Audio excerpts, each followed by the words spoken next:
চলো আমাদের এই অগোছালো ড্রয়িং রুমটার একটা রূপ দিই। এই ড্রয়িং রুমটার জন্য বেশ কয়েকটা জিনিস আমি অনলাইনে অর্ডার করেছিলাম, সেগুলো সব চলে এসছে। প্রথমে দুটো কার্পেট ওপেন করছি, যেটা ভালো লাগবে সেটা রেখে দেবো।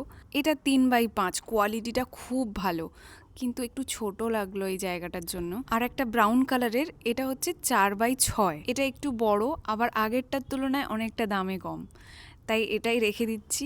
আর এই আর্টিফিশিয়াল প্ল্যান্টটা অর্ডার করেছিলাম, যেটা দুজনে মিলে সাজাচ্ছি। কি দারুণ কোয়ালিটি এটার, মানে দূর থেকে মনেই হচ্ছে না যেটা আর্টিফিশিয়াল। আচ্ছা, এখানে আমি যে কটা জিনিস পারচেস করেছি চেষ্টা করব আমি স্ক্রিনে ট্যাগ করে দেওয়ার, তাহলে তোমাদের পছন্দ হলে কিনতে পারবে। এই ছোট টুলটাও আমার খুব পছন্দের, আর জিনিসটা এসছেও খুব ভালো। কি যে ভাল লাগছে এই জায়গাটা, মানে একদম চোখের শান্তি। আচ্ছা, এই কুশনগুলো কিন্তু বিশাল থেকে কিনেছি, আগের দিনই বলছিলাম তোমাদের।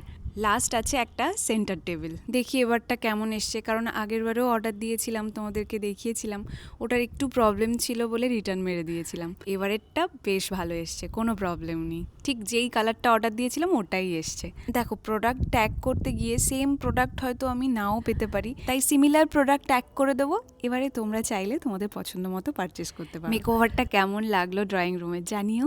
চলো সবাই ভালো থাকো, আজকে তাহলে আসি, দেখা হচ্ছে কাল।